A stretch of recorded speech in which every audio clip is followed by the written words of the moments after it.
peraturan pemerintah yang pertama kali ditandatangani oleh Pak Presiden Prabowo itu tentang penghapusan piutang macet UMKM. Luar biasa. UMKM yang punya hutang dihapusin. Kan 100 orang terkaya nggak ada yang PNS. Ya, keras. Gua klarifikasi. Bukan TikTok Shop ditutup, mereka menutup diri.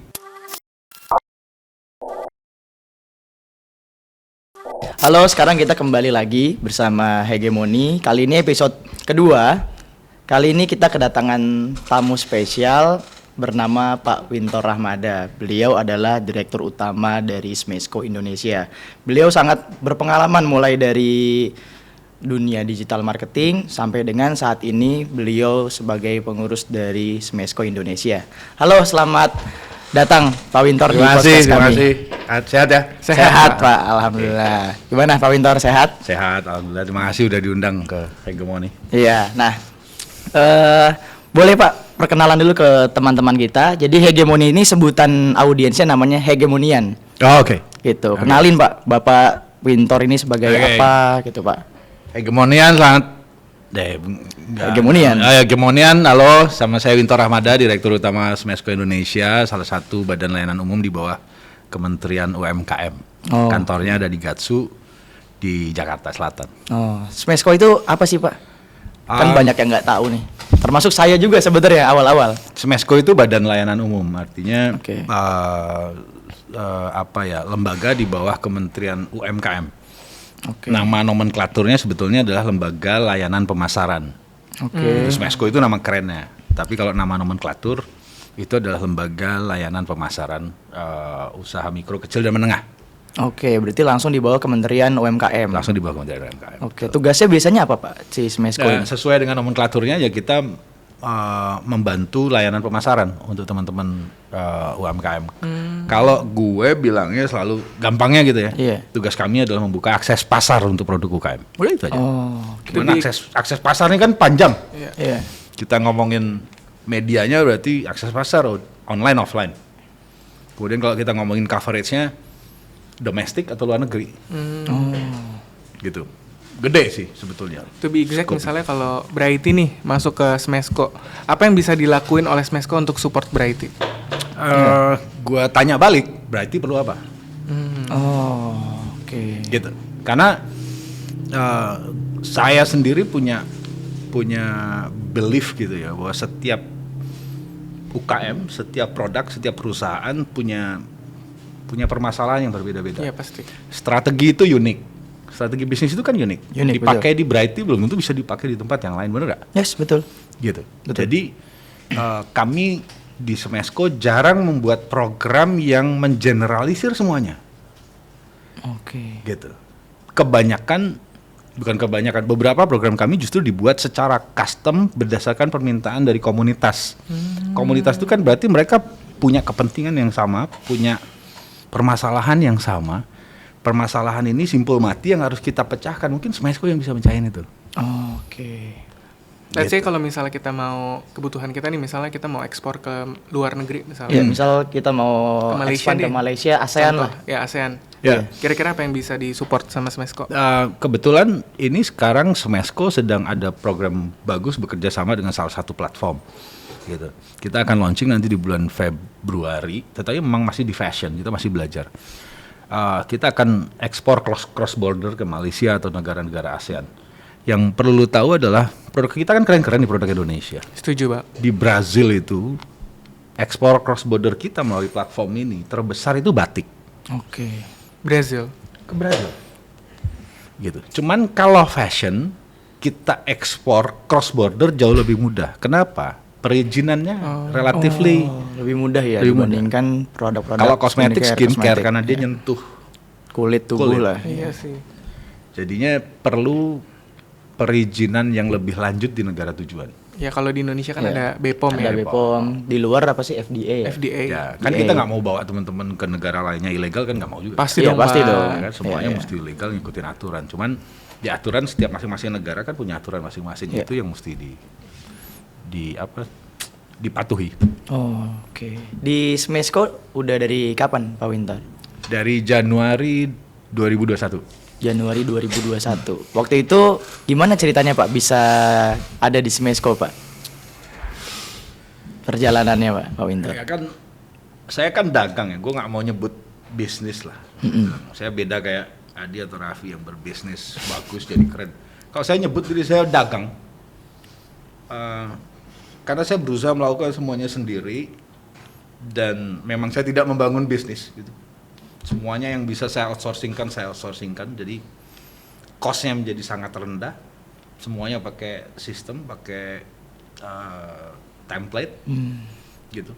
Dari tahun 2008 menjadi seorang affiliate marketer, macam-macam produk udah kita promosiin lah pada saat itu, terutama produk-produk digital ya pada saat itu, dan marketnya kan selalu kita keluar. Iya.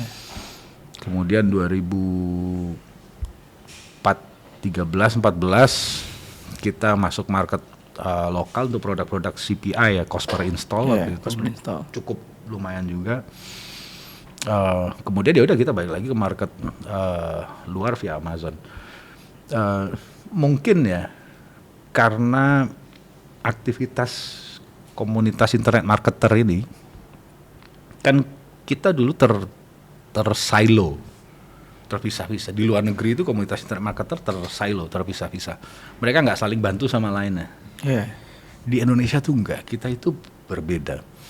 Karena kita selalu ingin ngebantu kawan kita sendiri. Bahkan strategi kita kasih tahu. Tadi dengan posisi bahwa ya lu ngiklan yang sama persis kayak iklan gua pun hasilnya belum tentu sama. Benar? Iya, betul, setuju. Ini kan masalah tangan, masalah Gusti Allah gimana ngasih rezeki ke kita. Kan gitu. Betul. Nah, dari tahun 2013 saya sudah mengumpulkan teman-teman internet marketer di salah satu event namanya Bandung Digital Meetup. Oh, Botram ya? Botram itu baru muncul tahun 2018 kalau nggak salah. Oke. BDM berarti ya Pak? BDM, Bandung Digital Meetup kita muncul. Nah di situ kan komunitas internet marketer mulai dikenal orang. Iya. Gitu. Dan tahun 2017 itu Bandung Digital Meetup yang terakhir itu 700 orang datang, kita open pendaftaran tuh cuma 10 menit sold out. Gitu, dari seluruh Indonesia datang ke Bandung. Tapi karena namanya Bandung Digital Meetup, dia harus di Bandung, dan komitmen di antara foundernya ada 3, adalah ya harus free. Karena ini giving back kami ke komunitas. Gitu. Udahlah, kita udah dapat dari internet, sekarang saatnya kita share ya. Giving back. Okay. Dan ternyata yang muncul bibit-bibit bagus dari Bandung Digital Meetup, kawan-kawan internet marketer ini kan banyak, termasuk lu. Betul. Ya kan? Betul, iya. Gitu. Mau nggak mau harus diakui bahwa banyak startnya dari situ. Ada juga yang startnya dari Ads ID, kemudian sekarang muncul ads dari Kaskus dan segala macam. Berarti bisa dibilang gini ya, internet marketer itu yang dimaksud adalah orang-orang yang mencari uang lewat internet, apapun itu caranya. Apapun itu caranya. Iya, ada yang tadi affiliate. Nah, rata-rata orang-orang kan nggak pada ngerti nih Pak. Affiliate yang dimaksud itu kan affiliate seperti jualan di platform TikTok lah atau Shopee lah, atau affiliate seperti apa sih Pak maksudnya nih? Kan rata-rata nggak pada ngerti nih affiliate-nya itu seperti apa. Dan Bapak main dari 2008. Iya, dari 2008. Pasti kan ada perubahan tuh. Cara skema sebetulnya hampir sama ya kalau kita ngomongin skema yang terlibat gitu ya. Tapi kalau affiliate marketing yang dulu saya jalankan itu lebih dikenal dengan nama performance marketing. Performance marketing, oke. Definisi yang paling mudah kalau gua ngejelasin apa sih affiliate marketing gitu. Kita membaca data dan berusaha bagaimana caranya satu traffic itu bisa menjadi konversi. Ini bedanya dengan afiliator sekarang. Oke. Gitu. Mereka baca data di awal, begitu trafficnya masuk, sebanyak-banyaknya aja pokoknya masuk. Iya. Benar gak sih kayak gitu? Iya, betul. Sekarang kan? Betul. Iya. Gitu. Semakin banyak traffic yang masuk, konversinya semakin banyak. Iya. Kalau dulu semakin akurat trafficnya, semakin presisi trafficnya, semakin laser targeted trafficnya, konversinya dijamin pasti juga gede. Closing rate lebih tinggi lah. Closing rate Gitu lebih ya. tinggi. Oke. Gitu, itu bedanya dulu dan sekarang gitu. Iya. Dan mungkin karena digitalisasi itu kita ngumpul banyak, didengar orang, akhirnya saya diminta untuk membantu Smesco bulan Januari tahun 2021 karena digitalisasi sudah kita kerjakan lama, dan isu besar ketika pandemi itu kan yang bisa menyelamatkan UMKM itu ya digitalisasi. Yes, betul. Gitu. Berarti dulu main affiliate-nya itu affiliate yang memang udah ada platform ya kan ya Pak ya? Sebetulnya trafficnya kita nyari dari mana-mana. Oh. Gitu. Kalau sekarang teman-teman kita main traffic dari Facebook organik juga, Facebook iklan juga paid traffic, Google iya, native ad iya, push traffic iya. Artinya semua jenis traffic kalau affiliate marketer itu harus tahu. Yes. Nggak cuman satu traffic saja. Karena sekali lagi ini kita mengkonversi nih.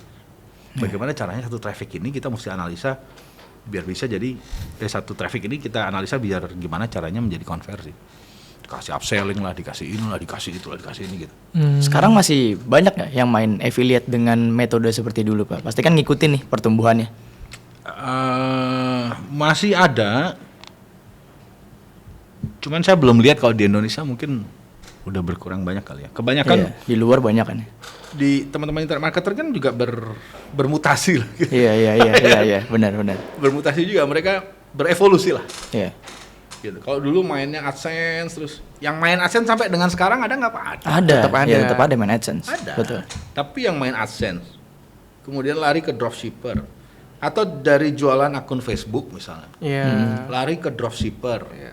Kemudian ke reseller. Ya. Kemudian punya brand sendiri.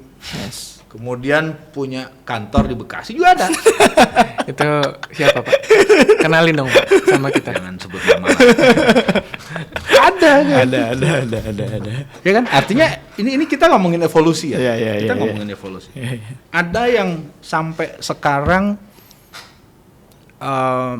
masih jadi reseller terus juga ada. Yes. Tetap ya. Tetap ya. Ada, ya kan? Ada yang sampai sekarang masih main AdSense terus juga ada. Masih banyak. Gitu. Kalau saya sih sebetulnya karena basicnya tadi affiliate marketer, jadi gue nggak suka punya barang, stok barang, kemudian punya karyawan banyak, itu nggak suka. Fokus aja, earning lu berapa, earning gue berapa, adu aja gitu. Ya. Jangan Sparring aja. nanya, oh karyawan lu berapa ya? Iya. It doesn't matters ya. Iya. Doesn't matter, itu vanity metric menurut gue. Oke. Karyawan gede, kantor bagus, Net vanity profit. metric, follower ini dan segala macam, vanity Langsung metric. earning aja dulu Pak. Langsung net Iya, profit lu earning berapa aja. bos? Earning bisa di handphone ya. Ingat gak dulu waktu Bandung Digital Meetup, gue selalu manggil orang. Siapa yang berani ngadu earning hari ini sama gue maju ke depan? Ada yang angkat tangan nggak? Ada. Hadi bukan Pak? Bukan lah. Masih umur berapa dia dulu? Umur 17 berarti itu gua. 2000 berapa? Bandung Digital Summit? 2018.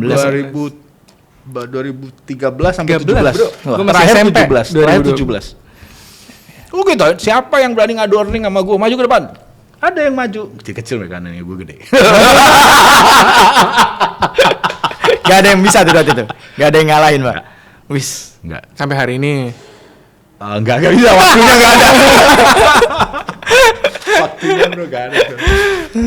Kalau ngelihat pertumbuhan dunia digital Pak, atau bisa dibilang ya dunia internet marketing lah, kan berarti nyari uang lewat internet kan pertumbuhannya kan ya tadi evolusinya kan ngikutin banget Pak Wintor. Kalau dari Iya, tahun betul. 2008 sampai sekarang nih tahun 2025 kan ngikutin banget. Apa sih Pak bedanya Pak era internet marketer dari 2008 sampai saat ini? Dramanya sama, Oke. berantem kan, Ya. kan, sok tahu. Sama. Oke. Ada yang suka sini, ada yang suka itu dari dulu begitu. Cuman memang karena mungkin dulu orangnya saling kenal satu sama lainnya. Oh. Jadi kita itu sangat akrab. Di Bandung Digital Meetup itu akhirnya jadi rujukan teman-teman yang mau reunian, yang mau ketemu, yang selama ini cuma ketemu di Facebook, sekarang ketemu di darat, dan semuanya saling kenal. Dan ketika udah ketemu kita sharing strategi. Nggak perlu workshop buat sharing strategi. Kopdar aja ya sebutannya dulu. Duduk ini dan segala macam sharing strategi. Gitu. Ke sini-sini memang polanya semakin berubah. Anak-anak zaman sekarang, gue mesti akuin anak zaman sekarang pintar-pintar. Lo berdua canggih lah. Gitu. Tapi ya sekali lagi setiap era ada orangnya, setiap orang ada eranya. Setiap waktu ada orangnya, setiap orang ada waktunya. Oh. Ya kan? Ketika anak-anak yang zaman dulu ini masih mungkin beberapa masih yang affiliate marketer masih ngelakuin itu, tapi sekarang udah diem, udah nggak. Tapi gue yakin earningnya bisa diadu. Udah nggak, ini ngeliat aja lah kita apa yang terjadi dengan anak-anak zaman sekarang. Nah memang perbedaannya apa ya? Kalau anak-anak zaman sekarang barangkali karena lahir jebrol kan sudah digital ya. Sudah digital, betul. Ya, saya Gen Z. Nah, Akhirnya udah langsung Lahir jebrol sudah digital. warnet dulu Pak, saya masih SD. Iya, si warnet. Resourcesnya ada banyak di internet. Dulu kami mau ngiklan aja resource-nya susah. Gimana caranya buat ngiklan? Kita mau cari produk susahnya setengah mati. Gimana caranya? Gitu. Jadi sekarang dengan akses informasi yang jauh lebih banyak, ya harusnya anak-anak sekarang, internet marketer sekarang memang harus lebih pintar. Iya. Betul. Ya kan? Karena kemudahan ya. Karena kemudahan. Semuanya udah dikasih mudah, semuanya ada. Mau belajar apa aja ada. Iya. Ya kan? Yes, betul. Gitu. Kalau dulu susah, nggak segampang ini nyari resourcesnya itu susah. Oke. Terus kalau dilihat Pak, jadi kan banyak ya perubahan lah.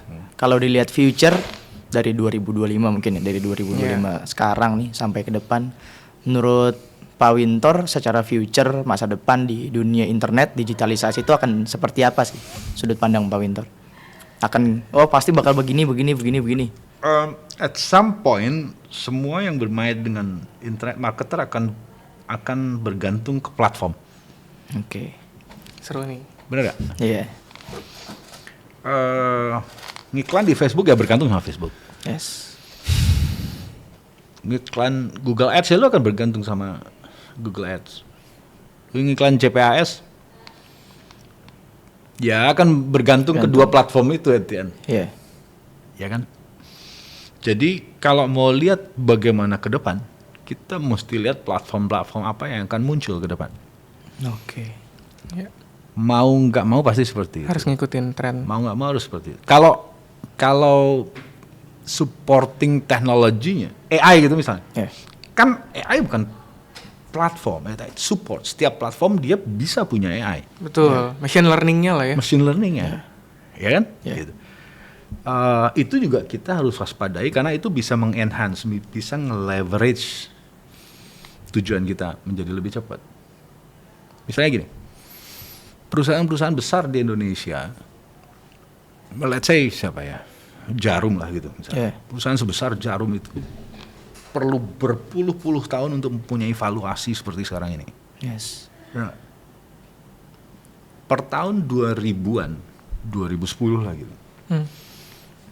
Semuanya berubah karena internet. Ya.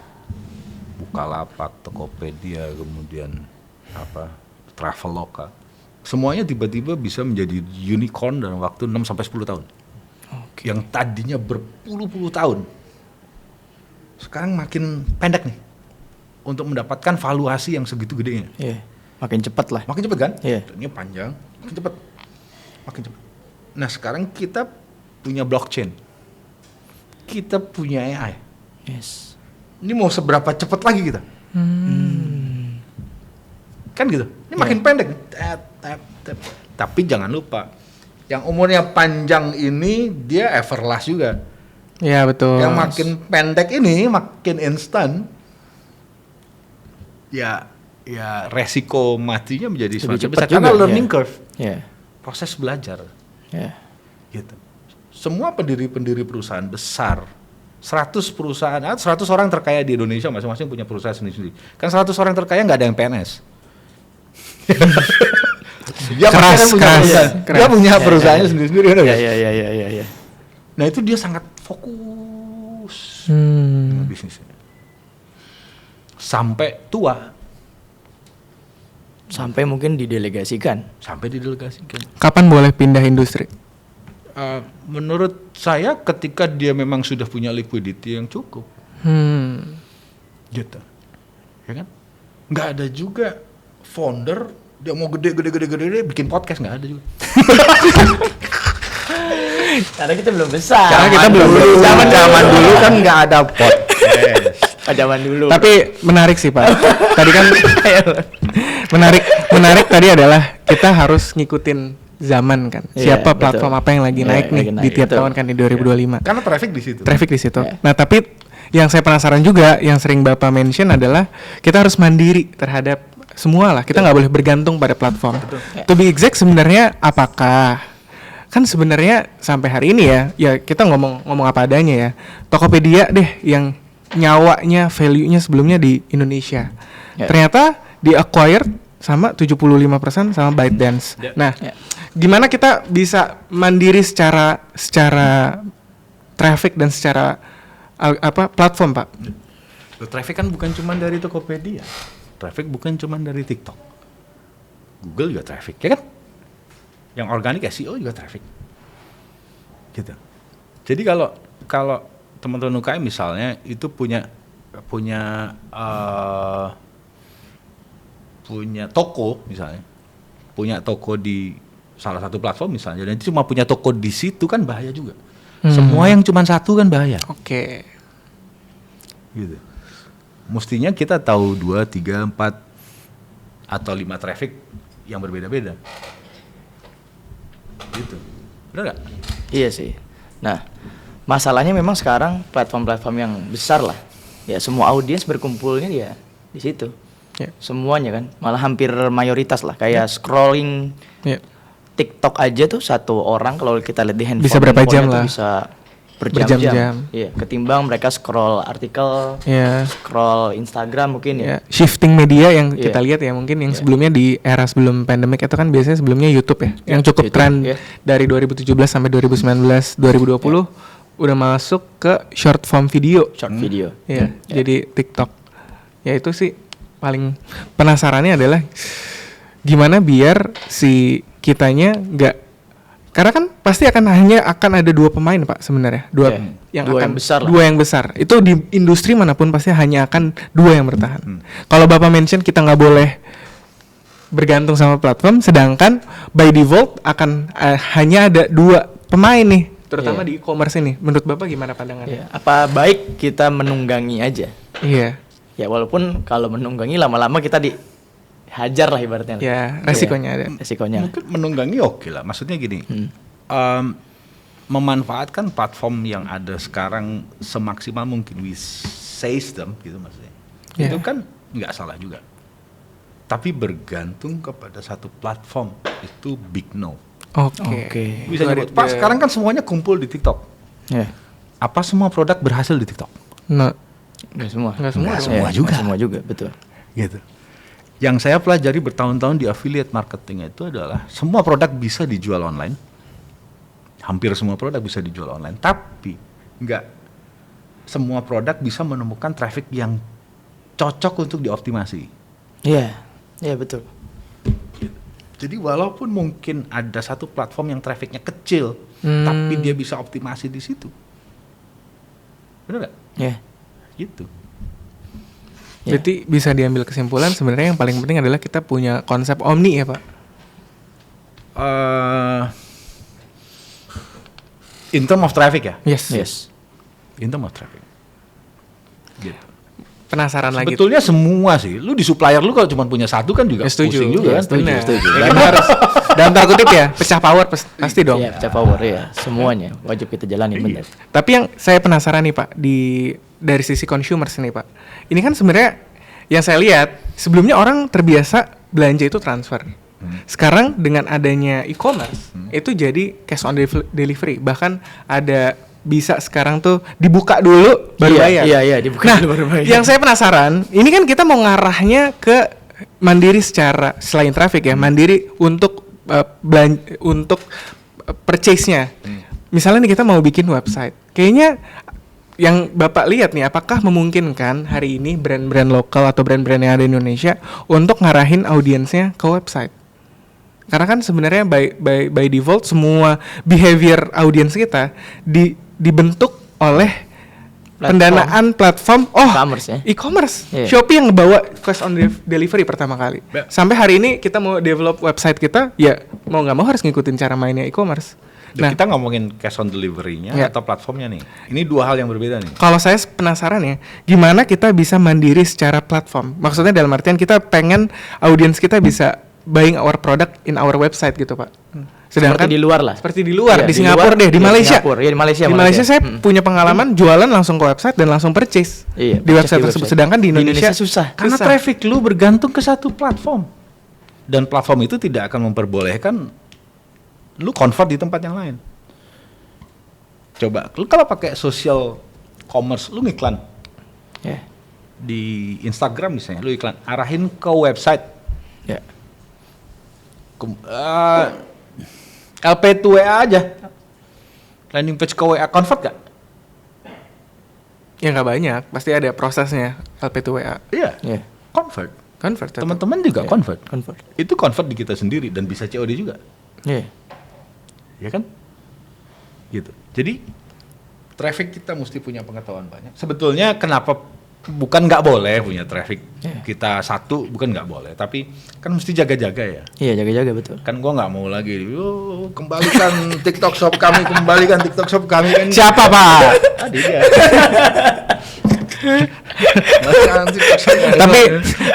tapi boleh di-share di sini ya. Jadi pas TikTok Shop ditutup, Pak, kita ada meeting jam 7 pagi. Wah, buat saya, bahas urgent meeting nih. Saya. TikTok Shop ini lucu nih, bener nih. Ini real ini studi. lucu. Bentar. Pertama, Gua klarifikasi. Bukan TikTok shop ditutup, mereka menutup diri. oh mereka nutup. Mereka ini siapa? TikTok shop. Oh, Mereka oke. memutuskan untuk menutup dirinya sendiri. Sementara ya, temporary gitu. Ya. Bukan atas Kemauan kemauan mereka ilegal operasinya. Oh. Harusnya Bareskrim udah masuk. Nah, mereka nutup diri. Mereka nggak punya izin. UKM itu nggak punya izin edar BPOM aja tangkap polisi. Ini TikTok segede itu. Waktu Iya, itu iya, ya. iya. Waktu itu. izin Iya, iya. izin apa kalau boleh detail, Pak? Social commerce ya? Tahu apa, Pak? Izin untuk bertransaksi. Oh, mereka sebagai media sosial media aja, tapi nggak punya Nggak punya izin izin transaksinya. transaksi. Oke. Terus gimana? Meeting jam 7. Kan waktu itu kalau nggak salah bulan Oktober 2023. Iya. Awal bulan lah, Betul. week 1 lah. Iya benar. Nah, emang waktu itu ada platform apa namanya, seminarnya Business Hack juga. Business hack. Ngundang lah, ngisi tentang TikTok. Ada sama 3 orang tuh. Nah, emang 2 orang ini emang platformnya TikTok aja dia emang. Agensi TikTok, yang satunya juga brand dari TikTok. Terus akhirnya pas besoknya mau ngisi, TikToknya tutup. TikTok shopnya ya. TikTok TikTok shopnya, shopnya. TikTok Bukan shopnya, TikToknya bukan. TikToknya, TikTok iya. shopnya yang tutup. TikTok shopnya. Bingung tuh yang undang juga Om Hadi. Ini TikTok shopnya tutup. Om Hadi gimana bawainnya besok? Aman Om, sebelum adanya TikTok shop yang keranjang kuning, saya udah jualan di TikTok Betul. tanpa keranjang kuning. Betul. sebelumnya. Kita udah lama. Ya kan? Iya, aman Om. Aman. Ya udah saya jelasin tanpa keranjang kuning itu gimana. Iya. Gitu. Terus hari H-nya, wah kita urgent meeting, Pak. Jam Jam 7 7 pagi. Real bener-bener jam 7, wah gimana nih TikTok shop tutup. Sebelumnya malam sampai jam berapa kita meeting? Malam sampai jam 12, Jam 12, jam 1. Iya. Gimana nih strateginya? Gimana nih strateginya nih TikTok shop? Nggak ada, ibaratnya keranjang kuningnya nggak ada, malah trafficnya kan luar biasa di Luar kita biasa, kan. betul. Trafficnya. Kita ya lumayan lah. Lumayan lah, Ada besar lah. structure di situ. Let's say misalnya dari total 100% traffic lu, TikTok cuma 20%. Lu meetingnya nggak jam 7 pagi, jam 12 siang. 12 ya. Tetap meeting, tapi jam 12 siang. Tapi alhamdulillahnya, Nah, iya. Ya, ada bagusnya ada tapi. bagusnya, Pak. Ada bagusnya kemarin. Bagusnya kemarin, alhamdulillahnya ternyata memang tadi ya banyak orang-orang yang jualan di TikTok di digital lah mengandalkan mungkin satu platform aja. Nah, pada akhirnya mereka kan banyak yang tutup. tumbang lah. Banyak yang tumbang memang. Kan Karena mereka tutupnya- ngandalin TikTok shopnya. Iya, tutupnya 3 bulan ya kalau nggak salah, 2 bulan 3 Dua bulan. iya. Nah, akhirnya alhamdulillahnya juga banyak juga yang ngikutin produk kita kan ya. Betul. Akhirnya mereka jualan di TikTok dong, mereka tumbang juga. Iya. Akhirnya orderannya itu ke kita semua. Benar. Kita malah naik ya. Kita malah Blessing in naik. disguise. Kita malah naik. TikTok ada lagi, TikTok shopnya. Makin naik lagi. Makin naik lagi. Jadi dibandingin sebulan Iya. sebelumnya ada TikTok shop, setelah TikTok shop tutup, sales kita malah naik. Malah naik. TikTok Karena shop ada lagi. makin naik lagi. Dan ketika waktu itu TikTok shop ditutup kan yang punya produk bingung tuh nge-link outnya. Iya, Betul. iya betul, link outnya. Nah, Betul. itu ekosistem digital kita tumbuh. sampai 15 sampai 20%. Oh. Gitu. Enabler itu. Iya. Betul kan? Iya. Itu tumbuh 15 sampai 20%. Kok bisa, Pak? Ini kan nyari link out, berarti harus bikin landing page, berarti harus bikin toko, ini segala macam. Oh, mereka mikirin tuh gimana caranya sampai kayak kita kan? Iya. Iya. Ya pakai Ekosistem PS, digital iya. lokal kita tumbuh. Gitu. tapi short term, Pak. Atau Bapak Belum lihat cek lagi, harusnya sih enggak. Harusnya kita berharap kan setelah kejadian itu, teman-teman juga sadar bahwa tadi balik lagi kita bergantung ke satu platform itu nggak baik. setuju. Jadi mesti punya beberapa platform. Gitu. Jangan cuma bergantung ke toko di platform aja, tapi punya landing page, punya website misalnya. Yang lucu lagi ketika Smesco kami mengadakan pelatihan di Surabaya bagaimana cara bikin landing page biar UKM bisa jualan. Ya. Dengan kawan kita di Bandung waktu itu dibantu sama Google. Ada orang bukan peserta, nggak tahu tiba-tiba karena kita bikin pelatihannya di gedung pemerintah gitu. Ada orang datang pakai baju. Pak, ini pelatihan apa? Ini pelatihan website, Pak, buat jualan. Emang masih bisa ya website buat jualan ya? Gitu. Jadi memang mindset kita itu sudah terlalu masif dibentuk. Jualan better lewat E-commerce. platform. Gitu. Padahal kalau buat seller, lu mau ke platform manapun juga 12 sampai 15%, 17%. Sekarang ya benar segituan. Gitu. Ya 15 sampai 15%. 18. Makanya kita dorong teman-teman UKM punya landing page, punya website, biar apa?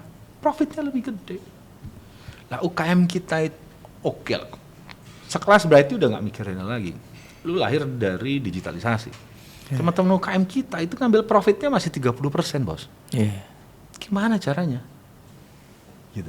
Jadi ini ngasih taunya itu harus terstruktur bahwa Pak, ketika lu punya produk mau dijual secara online, ini ada perubahan cukup besar yang terjadi. Satu, struktur harga.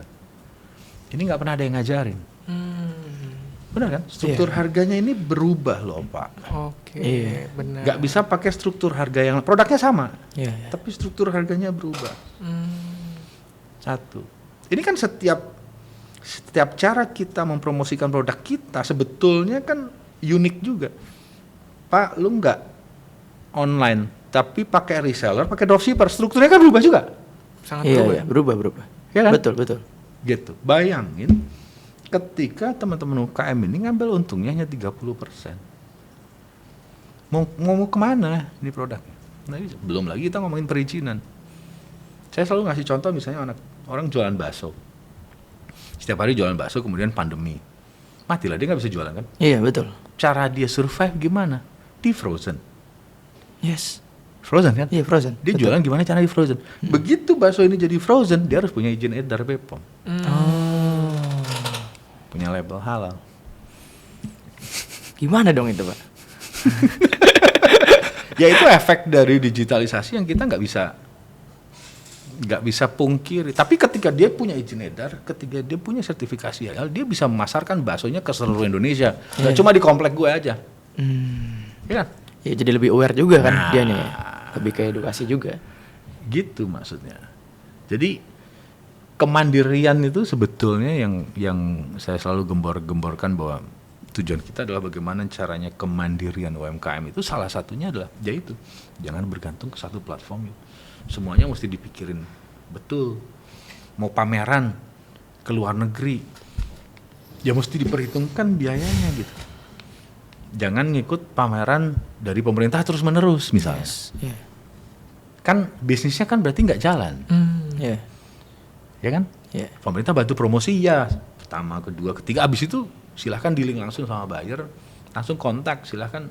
Nextnya ketika ikut udah punya booth sendiri, yang gitu kan gitu Iya, berarti iya. gitu. Gitu. Penasaran ya, Pak. Ada golden standardnya nggak sih yang Pak Winter lihat? Kira-kira kita harus kayak siapa sih buat mandiri terhadap traffic maupun mandiri terhadap ya platform? Kayak brandnya, perusahaannya. atau- Ya, apapun. Apapun. Brand, perusahaan. Ada contoh nggak biar kita bisa kebayang nih kira-kira hari ini tuh siapa sih yang bisa kita tuju? Ya, benchmark lah. Benchmark. sekali lagi prinsip setiap perusahaan itu unik, mesti tetap kita berlakukan. Konsep kemandiriannya itu mungkin setiap perusahaan akan punya Makna masing-masing. Makna masing-masing sendiri. Oh, gue udah nggak bergantung lagi. Gitu. Jadi sebetulnya itu balik lagi ke kita sebetulnya. Ini kita nggak ngomongin perusahaan gede atau perusahaan kecil ya. Iya. Ya. Ketika kita adalah perusahaan yang kecil tetapi tidak bergantung kepada siapa-siapa untuk memasarkan produknya. Dia bisa melakukan itu dia sendiri. Ya itu mungkin mandiri. Nah, saya misalnya yang paling gampang gini. Ketika saya dulu affiliate marketer, semuanya saya kerjain sendiri pakai komputer Batman gitu. Iya, gitu. iya. Ya kan? Banyak layar. Banyak layar. Iya. Kayak komputer dia Sama. Oh, masih. Kalau ini sekarang. satu layar tuh gini, Pak. Satu layar segini. Immerse. Gue tiga. Layar gue 3. 3 layar. Kalau 6 kayak trader. 360 derajat. saya layar satu tapi segini, Pak. Pakai VR tapi. Ya, 3 gitu, sini bikin landing page, sini ngeliat data dan segala macam. Menurut gue itu salah satu bentuk kemandirian. Karena saya bergantung ke diri saya sendiri untuk bisa berhasil. Oke. Waktu-waktu gue, duit-duit gue, Iya. kita taruh di resources di situ, berhasil atau enggaknya, ya tergantung kita juga. Yes. Gitu. Ya tetapi tentu saja ginilah, itu bisa terjadi kalau ekosistem kita sehat. Oke. Ekosistem landscape bisnis kita sehat, makanya ya mau nggak mau karena saya berasal dari lingkungan internet marketer gitu, yang gue look up kan selalu anak-anak, ya kan? Gimana caranya biar nggak saling berantem satu sama lain? Gimana caranya ngumpulin kawan-kawan biar bisa saling kenal satu sama lainnya? Gitu. Gimana kita jaga ekosistem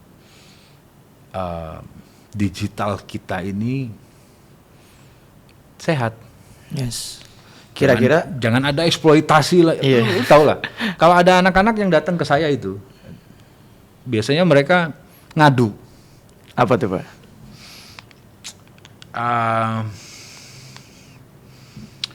Apa ya? Adalah apa ya? Ada, gue lupa. Ada beberapa yang mereka ngadu ya, tapi biasanya kalau ngadu itu nggak gue langsung telan mentah-mentah, gitu. Karena gue berkecimpung di situ dan gue tahu terkadang ketika gue mengeksploitasi satu hal, kemudian dia berhenti, gue tetap pengen ini jalan dong, gitu kan? Yes. Ngadu tuh ke gue.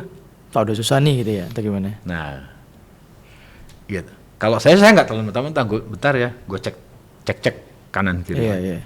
Oh ternyata dia begitu. Misalnya gini, ini contoh real. Ada yang ngadu ke saya, Pak, itu temen gue Pak, dia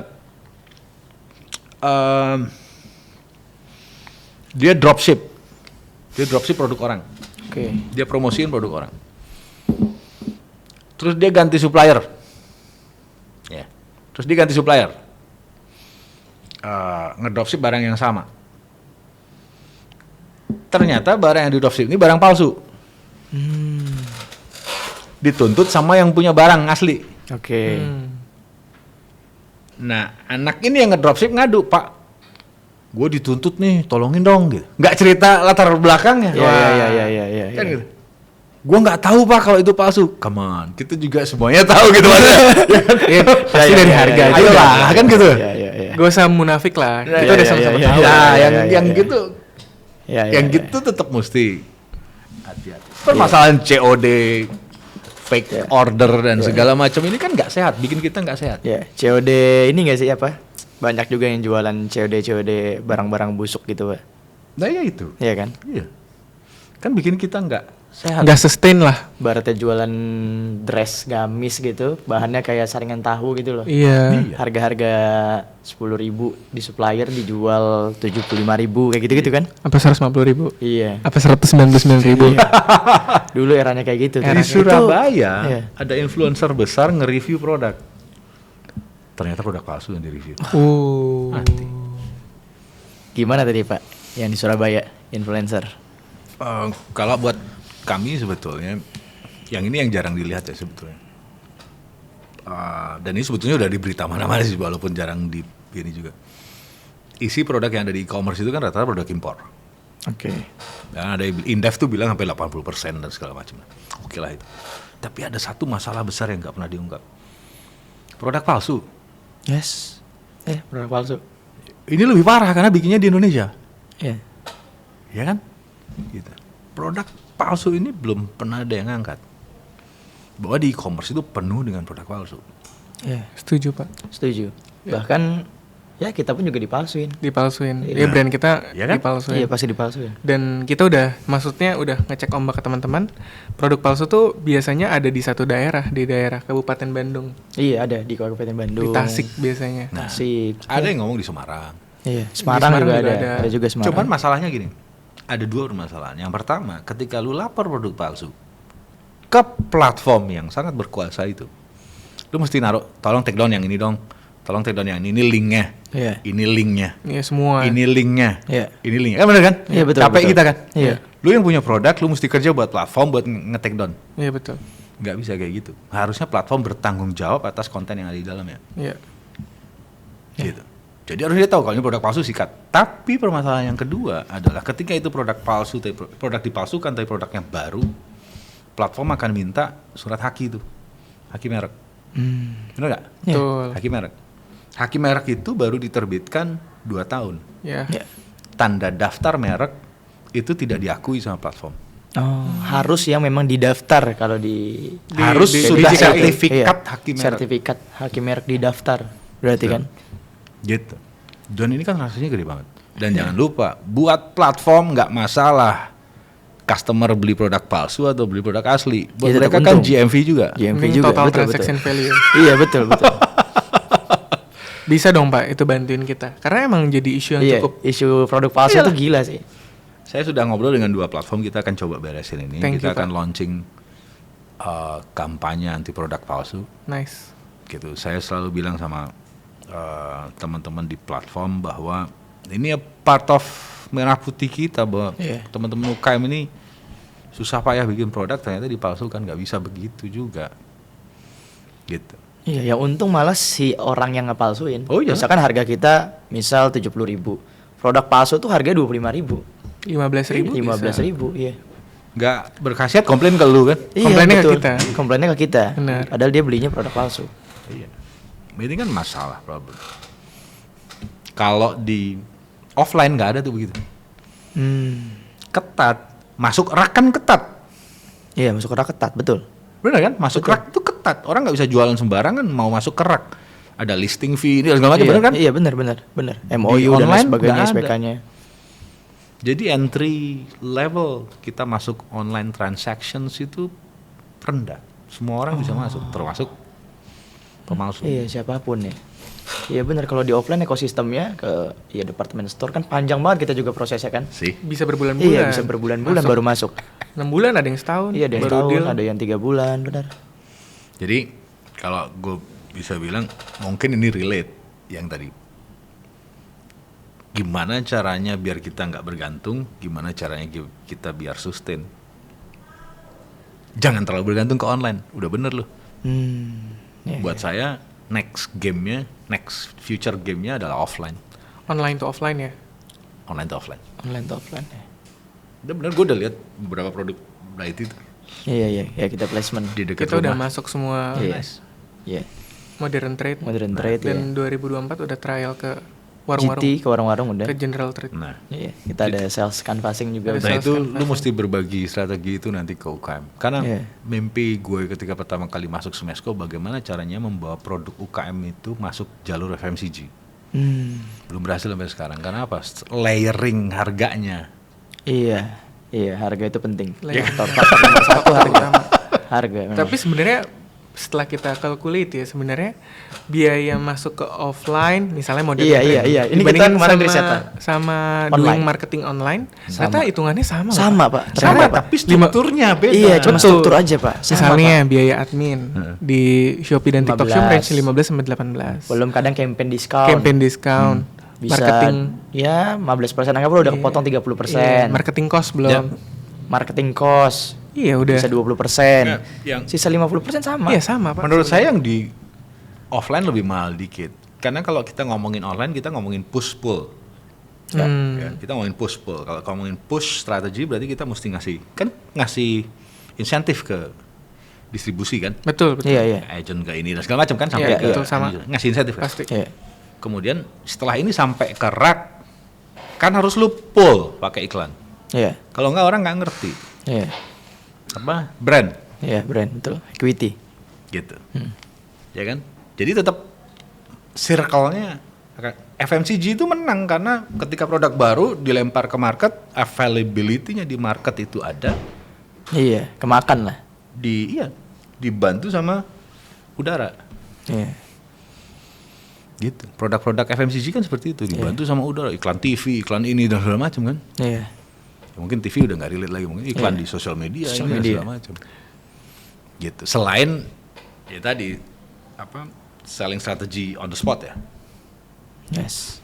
Kan kalau ranking kan dia nawar SPG lah ini apa dan Iya, segala iya, macam iya. kan gitu kan, ada promosi lah di ini dan segala Iya. macam. Tapi kan lu mesti bantu udara juga. Betul. Betul. Jadi ya semuanya harus ekosistem O2O. Iya, tetap. Online to offline, offline to online, semuanya berkesinambungan. Tetap connected lah. Betul. Nah, lu mesti sharing nanti di Siap. podcast gue. Siap, Mas. Siap, boleh, siap. Siap. Boleh banget, Pak. Sangat boleh, sangat Sangat boleh, boleh. sangat boleh dong. Siap, Karena sangat UKM boleh. harus denger yang kayak gini. Iya. Gitu. Dan itu the next game ketika kami bisa masukkan produk UKM ke retail offline. Smesco itu sampai kita mau bikin point of sale sendiri. Kita kerjasama dengan Vilo Gelato, kita bikin convenience store sendiri. Semuanya isinya produk lokal. Berarti masuk ya. Siap, masuk dong. Baru satu kita bangun nanti di Smesco di awal tahun 2025 ini. Kita berharap nanti 20 titik lah di 2 tahun pertama. Our own convenience store isinya produk lokal. Oke. Kira-kira Pak, Produk UMKM. kalau tentang behavior belanja lah, tadi kan juga sempat dimention sama yang tentang store-nya ini. Kira-kira behavior belanja audiens di Indonesia itu bakal ngarah seperti sama kayak Singapura, Malaysia. Bakal ke situ nggak sih Pak? Iya sih Pak, behaviornya bakalan bisa nggak sih? Eranya tuh bakal berubah ke sana.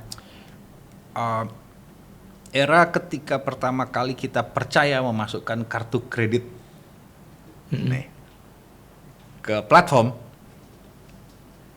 itu dimulai negara-negara itu 10 tahun sebelumnya.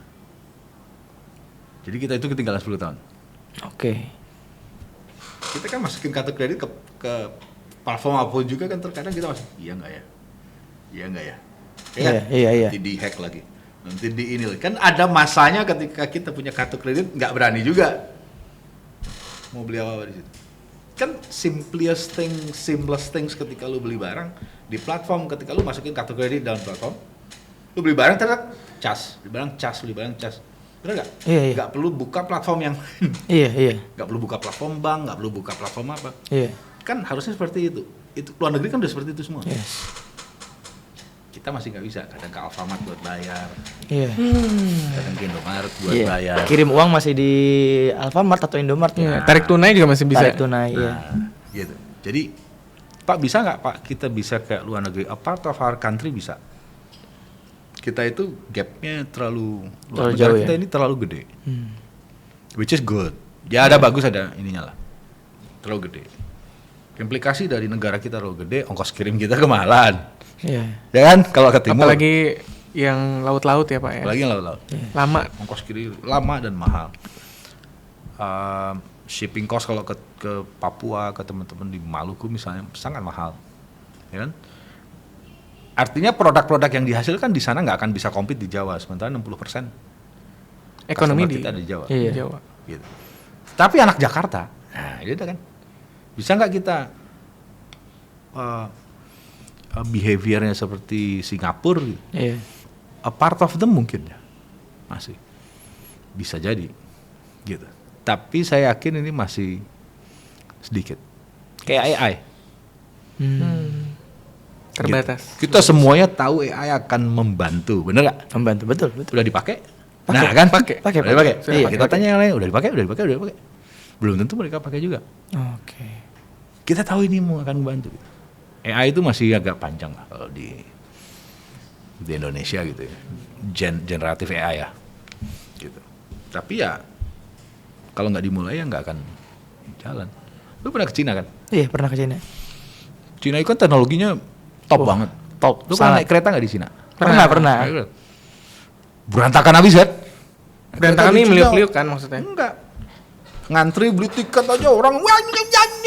Wah, kita ngantri lama tuh waktu itu. Kita ngantri. Bener nggak? Iya, Tapi nggak kayak gitu, Pak. Oh, kita di salah satu kota lah. Gue pernah naik kereta di salah satu kota kecil gitu. Wah, ngantri aja orang ngomong. Di dalam kereta telepon keras-keras. Iya, kalau itu valid, iya, itu itu valid. benar. Jadi seakan-akan kita merasanya gini. Ini teknologinya keren, orangnya belum siap. Gitu. Teknologinya udah keren banget, tapi orangnya kayaknya belum siap ya gitu.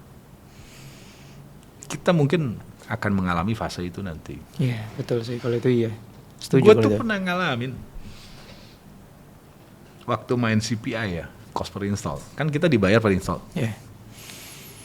Di awal-awal, Apa? Bisa browser.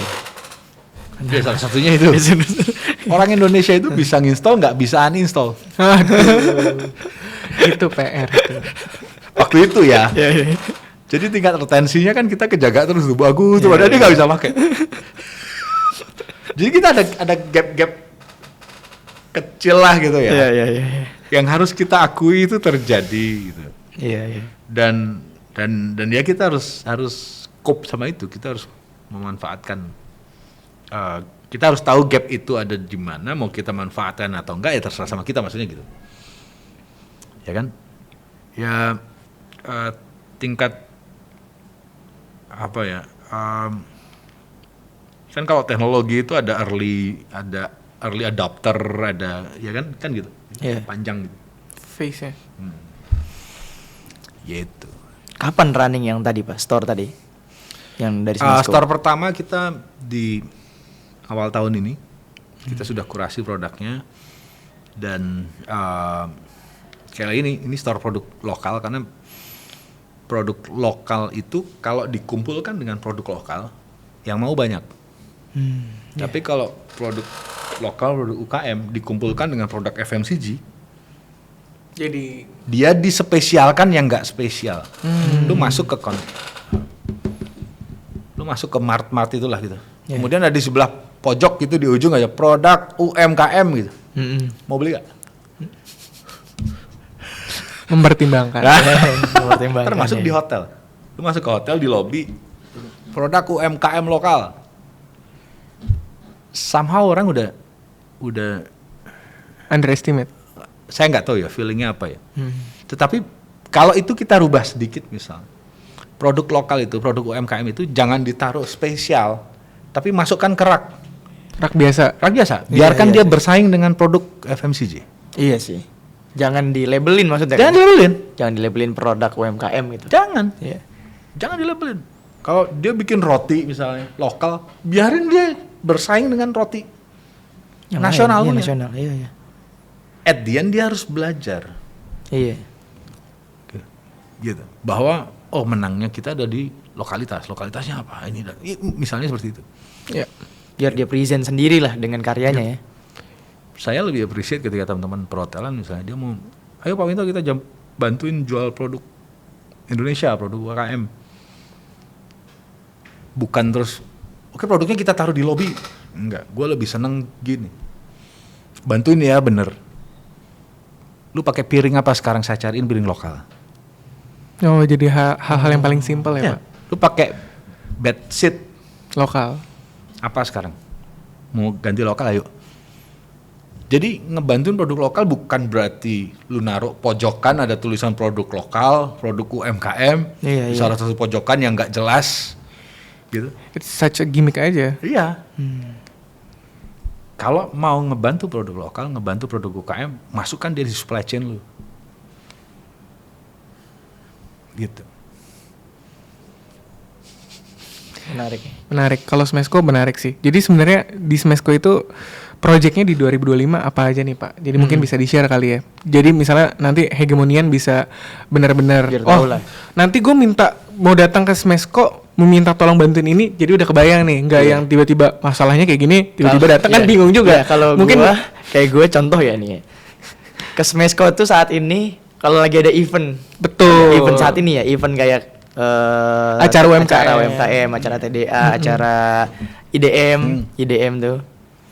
Gitu. Nggak apa-apa juga gitu. Maksudnya UKM kita itu ada 64 juta. Yes, iya banyak banget Ya gitu. kan? Kalau lu nggak perlu datang ke UKM untuk layanan yang kami berikan, ya mungkin saat ini memang lu bukan market Smesco, bukan berada dalam posisi market itu. Gitu. Tapi masih banyak teman-teman yang lain masih perlu itu.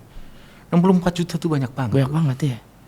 Itu yang harus diurusin oleh Kementerian UMKM. Makanya di pemerintahan yang sekarang saking concernnya terhadap UMKM, peraturan pemerintah yang pertama kali ditandatangani oleh Pak Presiden Prabowo itu tentang penghapusan piutang macet UMKM. luar biasa. UMKM yang punya hutang dihapusin. Iya, iya, iya. Nggak untuk semua UMKM, tentu saja ada Iya, iya. kriterianya. Tapi menurut gue, kebayang lu tadinya punya hutang nggak bisa ngutang lagi, tiba-tiba hutang lu diputihin, Iya. dihapusin, lu punya nyawa lagi gitu. Iya. Ya kan? Iya. Kalau misalnya ya udahlah Pak, saya selama ini di blacklist misalnya karena hutang itu nggak beres-beres. Sekarang hutang itu dihapus, bisa ngutang lagi, gitu. Kan it's a second chance gitu. Iya. Kalau kucing nyawanya ada 9, Iya, kan iya. berarti kita bisa Iya, Jadi iya. ada 2. Ada darah lagi lah Ada ibaratnya darah lah. baru. Ada darah baru lah. Iya, gitu loh. Jadi UMKM kita ini sangat besar. Yang perlu kita bikin adalah bagaimana caranya UMKM kita berkualitas. Iya. Karena sama kok negara kita ini dengan Korea, dengan Jepang tuh sama, 99% usaha itu adalah UMKM. Lagi 99% usaha itu adalah UMKM. Cuman 1% usaha besar. Sampai hari ini? Ya, 1%. Permasalahannya adalah Kategorinya apa? Usaha besar. usaha besar itu kalau nggak salah omsetnya di atas 50 miliar gitu setahun atau berapa gitu. Itu hitungannya udah usaha besar. Cuman yang membedakan adalah kita, Jepang dan Korea kualitas. Kualitas sih Kualitas 99% itu UMKM. ya, UMKM-nya. Betul. Apa yang ngebedain, Pak? Dari 99% itu 96% kalau nggak salah itu mikro. Oke. Teman-teman usaha mikro. Usaha mikro itu yang salah satu kategorinya adalah omsetnya di bawah 2 miliar. Nah, mikro ini bersifat ekonominya subsisten. Subsisten itu tetangga jualan cilok laku ikutan jualan cilok. Jadi reseller jilbab. Gitu. Jadi reseller. Nah, pertanyaannya bagaimana cara kami bisa menaik kelaskan kawan-kawan yang produknya berubah-ubah ini? Kan nggak bisa. Iya, sulit. Dan mereka nggak bankable. Nggak investable juga. Iya, iya betul. Gitu. Nah, sekarang kalau gue mau ngasih pelatihan produk lu berubah-ubah terus gimana sih? Sementara jualan bakso sama jadi reseller jilbab kan strateginya Beda, iya beda. Terus gimana yang dilakukan oleh Kementerian UMKM atau dari Smesco? Iya. Ah, Ada apa Gimana? aja nih Ada apa aja, di Pak? Smesco sebenarnya? kalau Kementerian UMKM kan kita membagi kedeputian menjadi 4. Satu kedeputian mikro yang sangat fokus di teman-teman yang tadi saya bilang, termasuk memberikan subsidi bunga KUR. Iya. KUR itu udah 400 triliun sekarang. Dari pemerintah dan sampai dengan 100 juta itu udah tanpa agunan. Kemudian kita ada deputi usaha kecil, deputi usaha besar, dan deputi kewirausahaan. Nah, kewirausahaan ini ngurusin anak-anak muda yang UKM juga, tapi sudah terdigitalisasi dari awal. Kalau lu pada ngurusin startup, gitu. Karena ini menurut pendapat saya pribadi akan jauh lebih mudah menaik kelaskan teman-teman wirausaha ini. Yang emang udah dari awal dia digitalisasi ya? Gitu. Oke. Berarti sampai dengan posisi yang sekarang perlu berapa tahun? 4 tahun berarti. 4 tahun. Jadi curve-nya itu lebih cepat untuk kita naik kelas. Kan pertama kali nongol pasti jadi usaha mikro kan? Iya. 4 tahun udah kayak sekarang jawabannya. Iya. Tung. Iya. Gitu. Jadi secara knowledge infrastructure akan jauh lebih mudah kan kalau kita naikkan teman-teman pengusaha yang sudah terdigitalisasi naik kelas gitu. Makanya Smesco juga kita punya kita lagi bangun nih sekarang di lantai 3 the whole floor itu Smesco Integrated Startup Hub Oke. gitu. Kita harapkan nanti ini menjadi epicentrum pengembangan startup yang ada di Indonesia. Epicentrum. Epicentrumnya, jadi kita center of gravity-nya, gitu. Dari sisi modeling perbisnisannya, kita juga punya lab yang bisa dipakai oleh teman-teman. Kita punya makerspace, kita bikin berbagai macam produk sustainable. Sekarang lagi bikin microbox. Microbox itu, lu tahu Starlink kan? Iya, tahu. Ya. Tahu. Nah, ini Starlink tapi pakai listrik mesin tol listrik. Nanti gue tunjukin gambarnya. Oke. Gitu. Produk-produk sustainable, EV, electronic vehicle. Kita lagi bikin kitchen incubator, food lab Oh, pernah sharing tuh waktu itu Bapak. untuk bantu kawan-kawan di F&B. 60% UKM kita di F&B. Iya. Setuju. Kan mereka ini perlu dibantu halal, bantu BPOM, dibantu ya kemasan. Iya, kemasan betul. Utama ini harus dibantu. Terus kita punya clothing lab, gitu. Kemudian startup hub tadi ada communal space-nya, gitu. Bisa dipakai oleh teman-teman startup. Kita lagi mau menggulingkan School of Startup karena founder itu kan nggak semua bisa. Yes. Itu jago marketing, accounting lu kan nggak bisa mungkin. Iya. Nah yang gitu kan. Iya. Jago marketing, produknya berantakan. Iya, rutin berantakan, benar. Nah, mungkin perlu short course atau apa yang nge-shape kita as a founder gitu ya. Untuk punya helicopter view yang lebih baik. Oke. Gitu misalnya. Dan mau nggak mau disadari atau tidak kan sekarang ada 2 jalur nih kalau kita ngomongin bisnis. Yang fundamental base-nya adalah figur finansial kita yang kuat ya. Sama jalur startup. Valuasi mainnya. Iya. Ya kan? Mau nggak mau ini diakui loh. Iya. Gitu. Pilihan Ini bisa quantum leap. Tadi perusahaan-perusahaan teknologi yang gue sebutin, Bukalapak, Traveloka dan segala macam kan dia main di sini valuasi. Iya, Dia valuasi. lebih tung gitu. Kan? Iya, nilai langsung. Iya. Ya walaupun mati lah ini segala macam ya itu a part of belajar lah. Gitu. Nah ini kita coba nanti rumuskan, kita pelajari bareng-bareng di Startup Hub ini biar kita bisa secara aktif Smesco membantu Pak Prabowo untuk pertumbuhan ekonomi kita jadi 8%. Oke. Amin.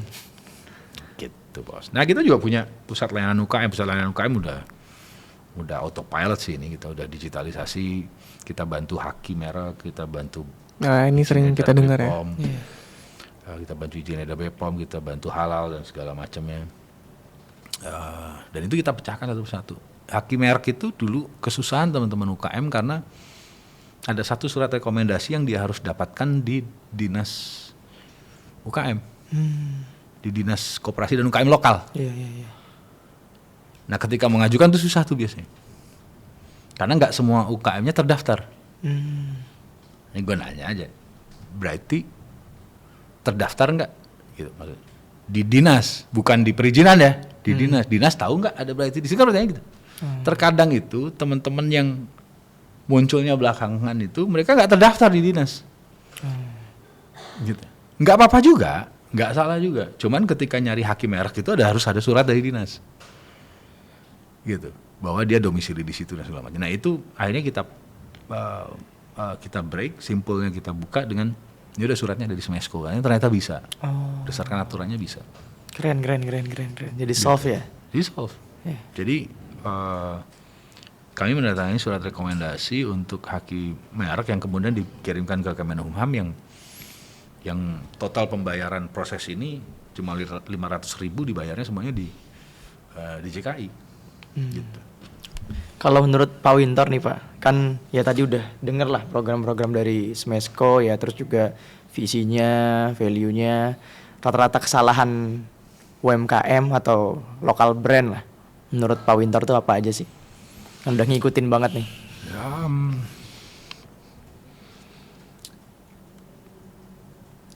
ada beberapa karakteristik yang mungkin harus dihilangkan sih sebetulnya. Yang pertama itu puas diri. Ini banyak, udahlah, gue udah cukup segini. Itu banyak banget yang segitu. Ayo kita kesini, udah Pak, saya udah cukup lah segini.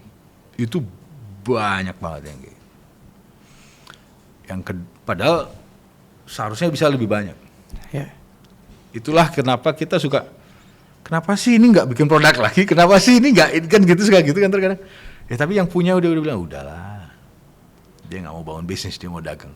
Oke juga kan sebetulnya, nggak ada yang salah dengan dagang atau bisnis ya. Iya, yang ada yang salah, betul. Gitu, nggak ada yang salah. Jadi kalau ada konsultan bilang, wah yuk kita berbisnis jangan berdagang, nggak juga, sini debat sama gue. Iya.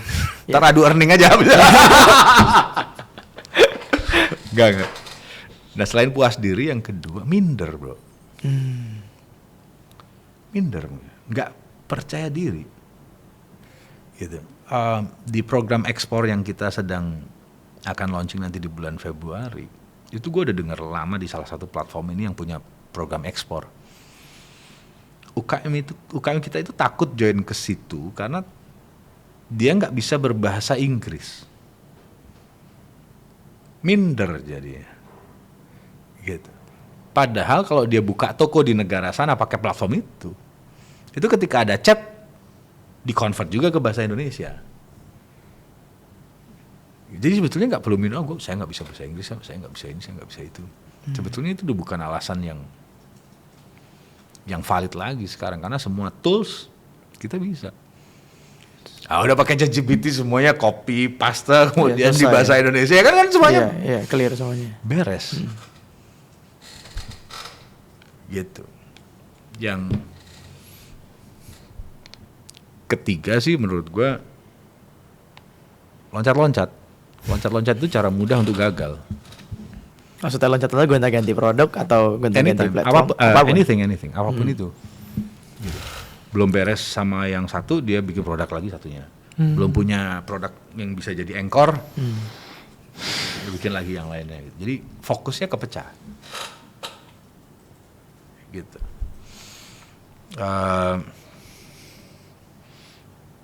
Gue pernah kok berada di suatu waktu ketika pebisnis itu udah mau jalan gede, tiba-tiba foundernya jadi pembicara di mana-mana, hilang bisnisnya.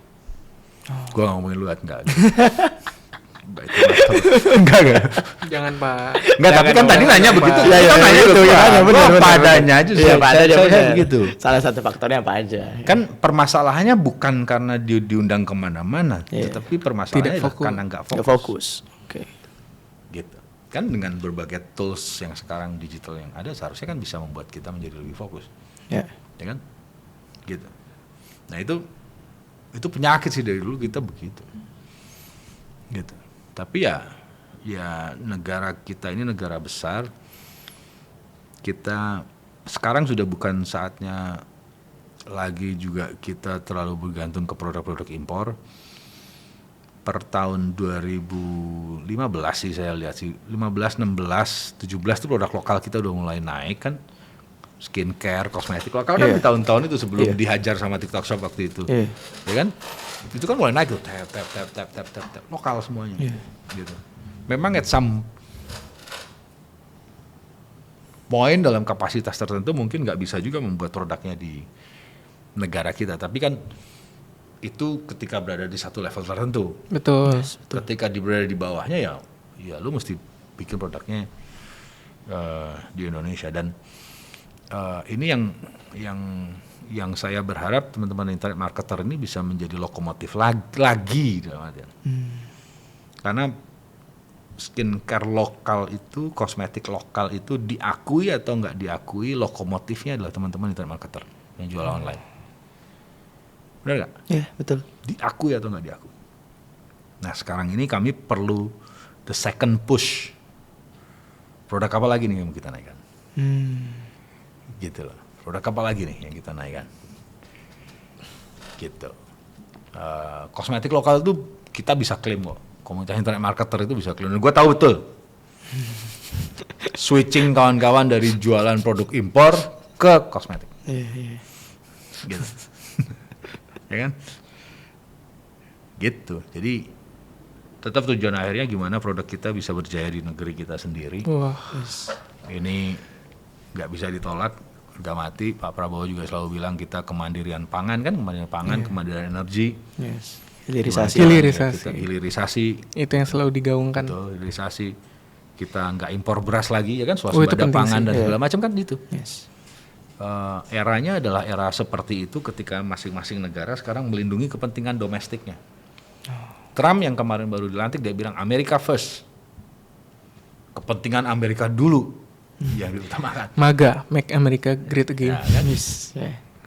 Itu wajar karena masing-masing negara itu punya kepentingan sendiri-sendiri yang dia harus lakukan untuk warga negaranya.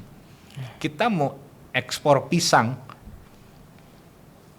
itu ada 3 titik aja di kulitnya, itu ditolak loh.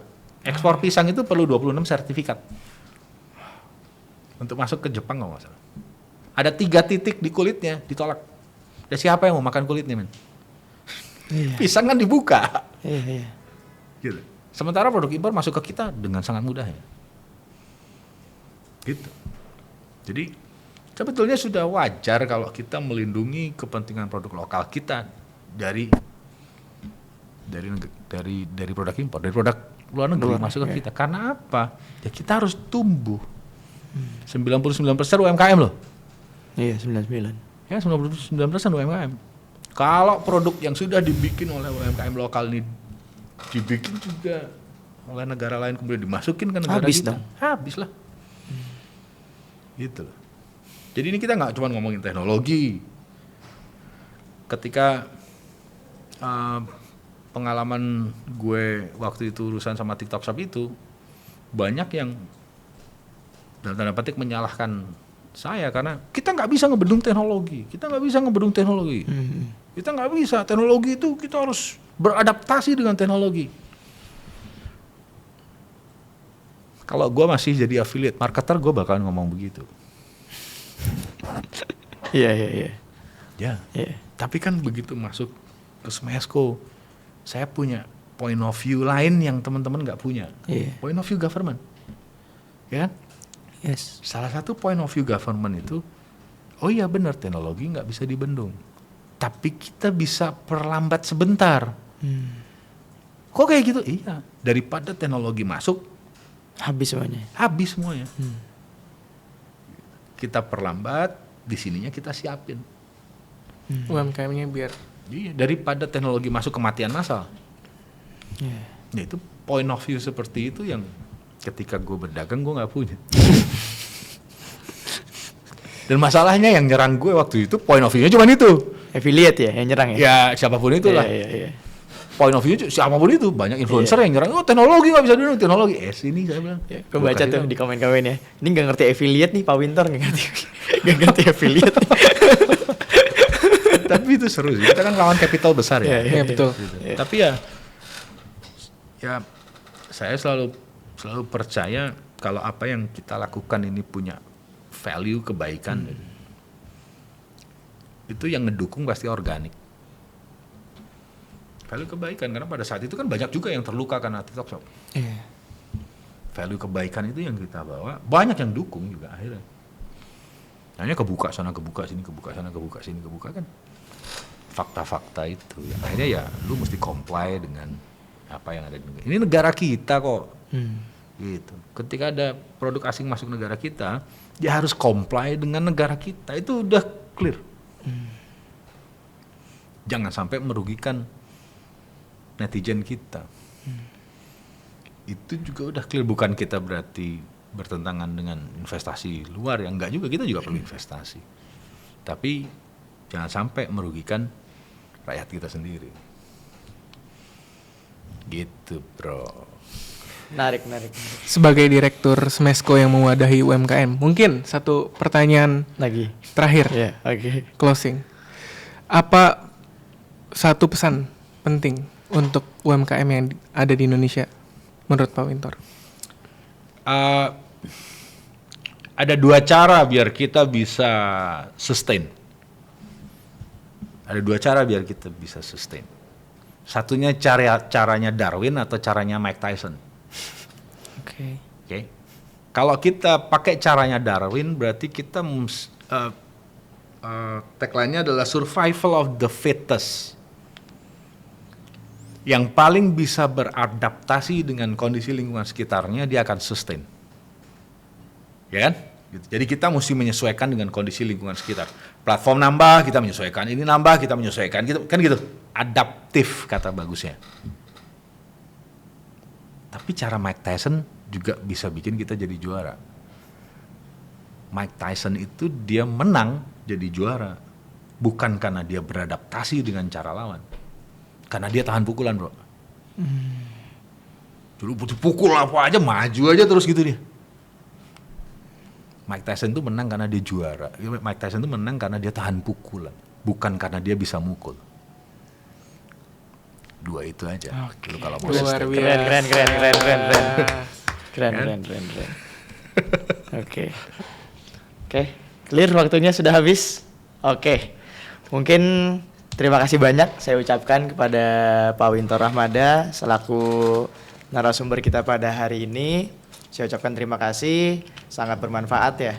Jadi teman-teman sekalian, Hegemonian, jangan lupa ditonton sampai full videonya. Jangan lupa juga di subscribe dan dinyalakan notifikasinya.